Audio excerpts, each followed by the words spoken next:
Alam nyo ba na ang mga Pinoy ay isa talaga sa hinahangaan na singer sa buong bansa?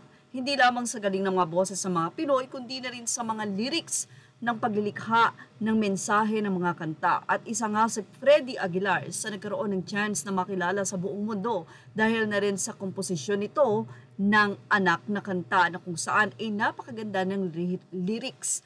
At ito nga ay nagkaroon ng iba't ibang version sa buong mundo. At alam nyo ba na ngayon ay sobrang kilalang kilala at nakakaantig naman kasi talaga ang kanta ng SB19 na Mapa na nagkaroon ng iba't ibang version or kinanta ng iba't ibang lahi. Ang nasabi nga pang kantang ito ay may version ng English na kinanta ng isang YouTuber na mapapanood sa kanyang YouTube channel. Nagkaroon din ito ng ibang version, meron din itong Japanese version at mga version na kung saan talaga namang napakagaganda ng kanilang pagkakanta. Pero syempre, ngayon ay grabe ang viral na Indonesian version ng nasabi nga pong kanta na Mapa, kung saan ay marami nga ang humanga.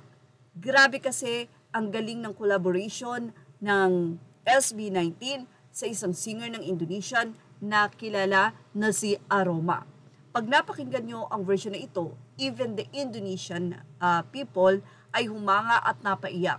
Dahil ang galing daw ng kanilang clear na language, ng Indonesian language. Napakagaling talaga ng SB19. Sila Lakat, sila Stel, si Pablo.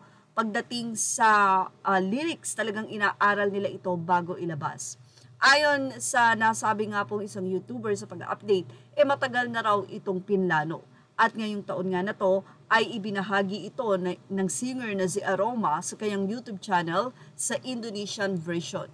Narito po ang naging komento ng mga netizen sa nasabi nga pong version na ito ng isang YouTuber na Indonesia ang sobrang humanga hindi lamang kay Aroma sa kanyang kakababayan na sariling singer nila, kundi sa SB19 na napakaganda, napakalinis ng pagkakakanta sa version ng Indonesian. Isa kang Pinoy, napakahirap ng salita ng Indonesian pero ang galing nga ng pagkakakanta ng SB19 dito. Narito ang naging update or narito ang naging opinion ng mga netizen at komento.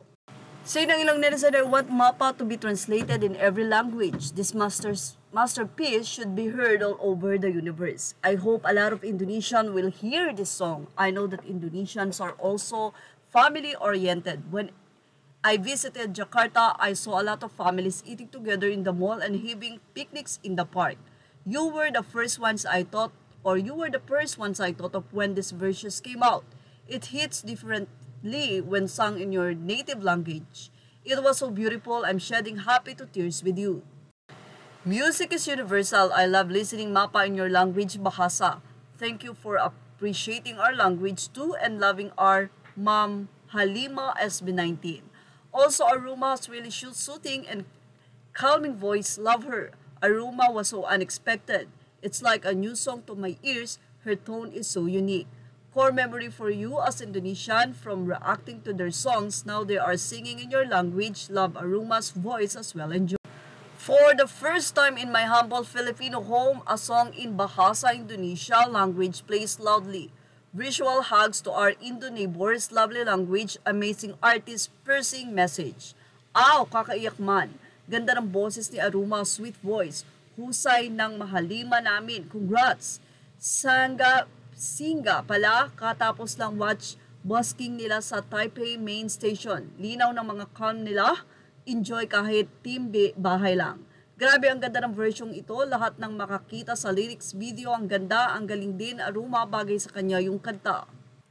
Komento naman ng isang netizen sa nasabing reaction video ng isang Indonesian sa collaboration ng SB19 at ng kanilang own singer na si Aruma. Ayon sa kanya, the look of shock and then joy on your face when Stel started singing and you realize SB19 were going to sing in your language made me so happy for you.